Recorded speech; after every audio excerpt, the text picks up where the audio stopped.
Hello guys, good morning. Ito na naman na ninyong raketerang kumari. So for today's video, magluluto tayo ngayon ng poto pao. So ituturo ko sa inyo step by step paano. Ayan po guys, ang half kilo lang po ang ground pork natin na gagawin. So ayan po ang mga kailanganin natin na sangkap. So 4 na piraso na bawang, isang buong sibuyas, 2 kutsara ng brown sugar, lagyan natin ng magic sarap pampalasa, oyster sauce, 2 kutsara. So, at hindi natin makalimutan yung star anise. Yan po, at maglalagay tayo ng tinunaw ko na po yung cornstarch, 2 kutsara na cornstarch, at magtimpla tayo din ng soy sauce. Ayan po ang mga sangkap para sa asado fillings. So next, ang gagawin natin mamaya ay 3 cups lang po na all-purpose flour, 1 cup na white sugar. Ayan po, imimix natin yan maya-maya. Tapos sa fillings naman niya, ay ito naman para sa mirang. 8 piraso lang po yan na egg white. Tapos half cup lang po ng white sugar. Yan gagawin natin mirang. Tapos ang toppings natin ay cheese sa ibabaw. Ayan po. So ito na, umpisahan na natin. So ang hindi pa nakapag-subscribe sa aking channel, so paki-subscribe naman mga guys, ang inyong raketerang kumari. So ito na po, umpisahan na natin. Init tayo sa kawali para magigisa tayo ng asado fillings. So, painitin muna natin yan guys para lagyan natin ng konting mantika. So, maglalagay tayo ng konting mantika.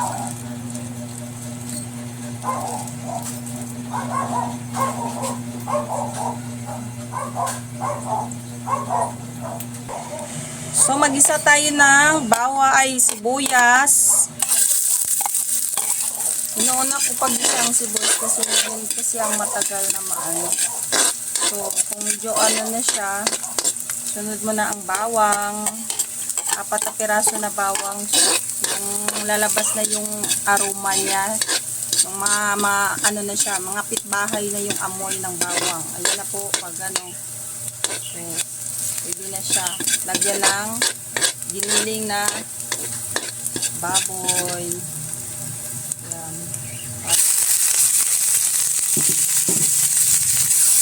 So, lagyan na natin yung mga sangkap. 2 kutsara ng oyster sauce.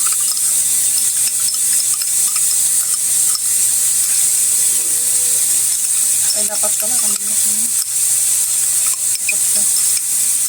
Hanano ko muna. 2 kutsara na tuyo.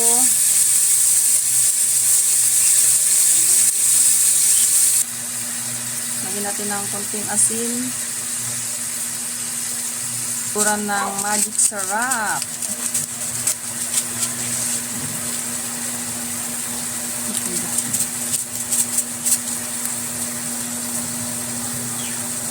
Konting paminta powder.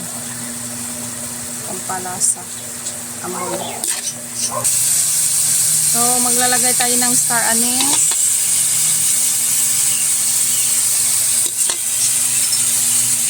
2 kutsara na sugar.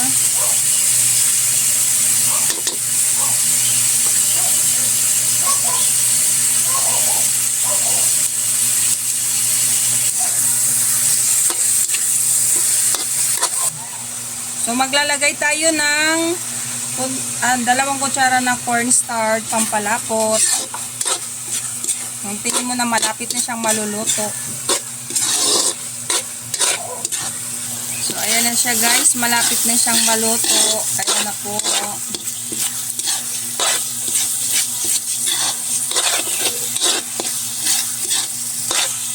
Paanohin lang natin siya para hanggang luto na siya. Pwede na siyang ayan. O, diba? O, ito lang. Ulam na. Yan. Wow, sarap.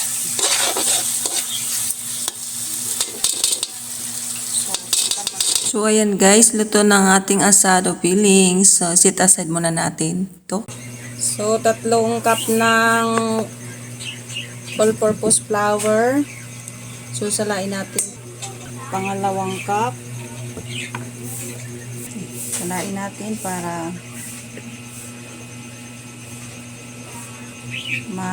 ano natin yung mga buo-buo.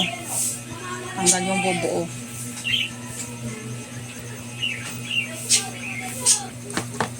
Tatlong cup ng all-purpose flour, 1 cup ng white sugar. Salain. Maglalagay tayo ng 2 kutsara na baking powder.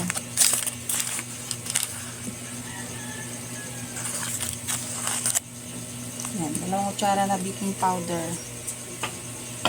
Tapos, mix na natin hanggang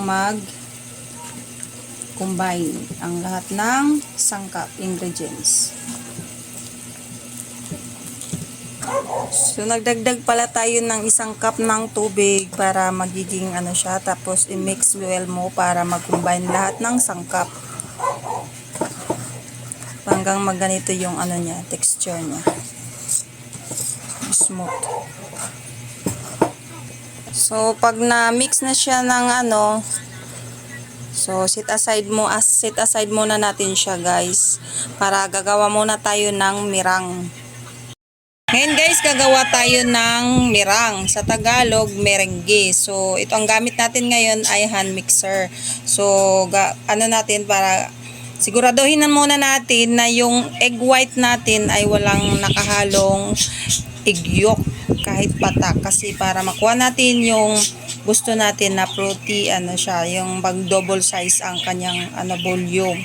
So, umpisa na natin sa hand mixer sa high speed.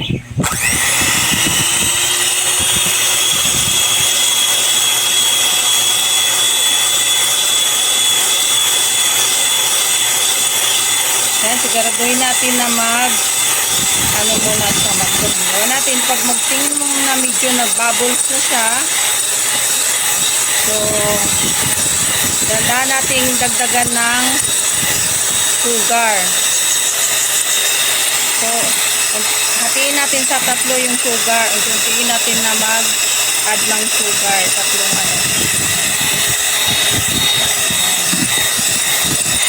So, pwede naman siya na hand mixer lang yung gagamitin mo or stand mixer. Kapag tayo lang pahingayin muna din natin para dagdag tayo ng konting suka lang gamit natin imbis na cream of tartar. So, konting patak lang ng suka. Yan.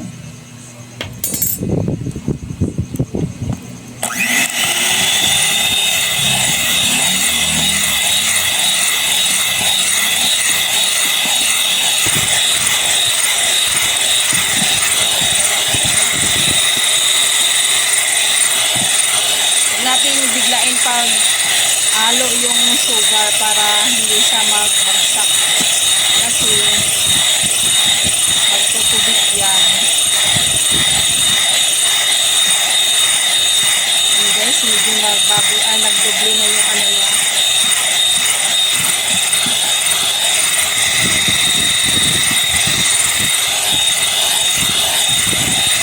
Talaga na para ma-perfect yung gawa mo ng mirang. So, bawal yung galing sa ref na egg white. Yung halimbawa, nilalagay mo na sa ref, bawal pala yung hindi siya magbubuo. So, sayang lang ang gagawin mong mirang. At hindi siya mag-double size. So, para lang siyang tubig. Hindi mo makuha yung perfect na mirang. Ayan, ito siya.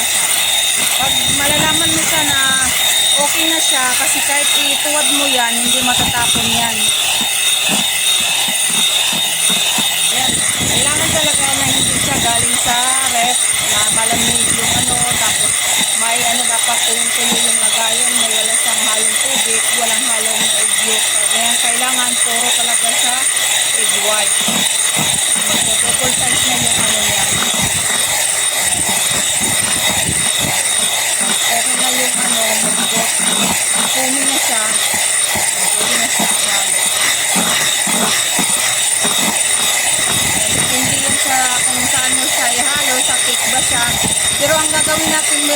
para po sa puto pao.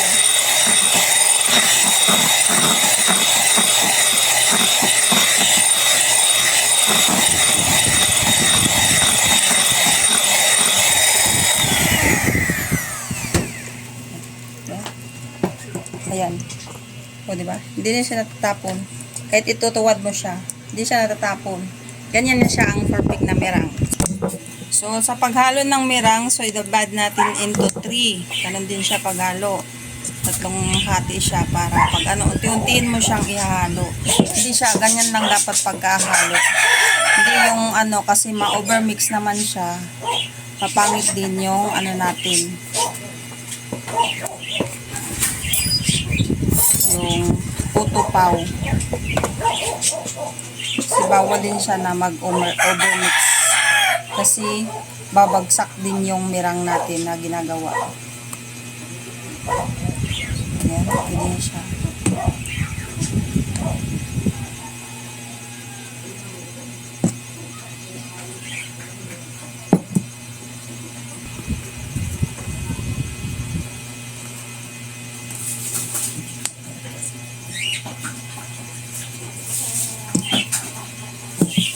So ito yung ano natin para ito sa pang New Year na handaan. So kasi para hindi masayong yung egg white kasi nagpa-order kami ng Graham Delicacy. So para hindi masayang yung egg white, ganito ang gagawin namin. Gagawa kami ng puto pao. So magagamit na namin yung egg white. Pwede mo iano sa handaan, pwede mong ibenta. So, makapagnegosyo ka, mga kumare. Ayan, kikita ang pangkabuhayan.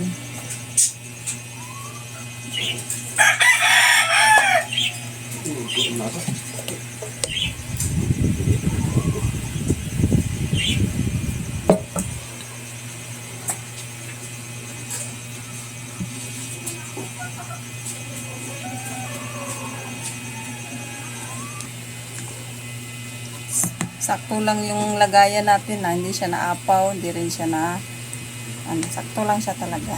So, bili namin to sa Lazada. Kararating lang siya guys. So, humabol talaga siya sa pagluluto ko ng puto pao. So, ayan. So, pag tingin mo na medyo okay na siya, kasi bawal din siya na mag-overmix.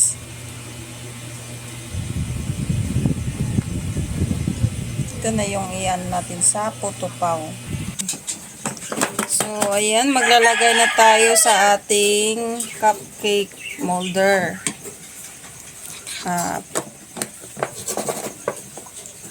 So, direkta na lang to guys kasi wala tayong parts, yung cupcake paper.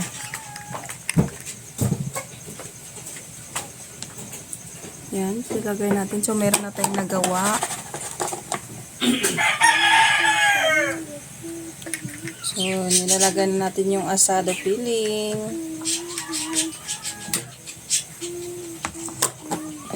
Ayan, handa namin to sa New Year.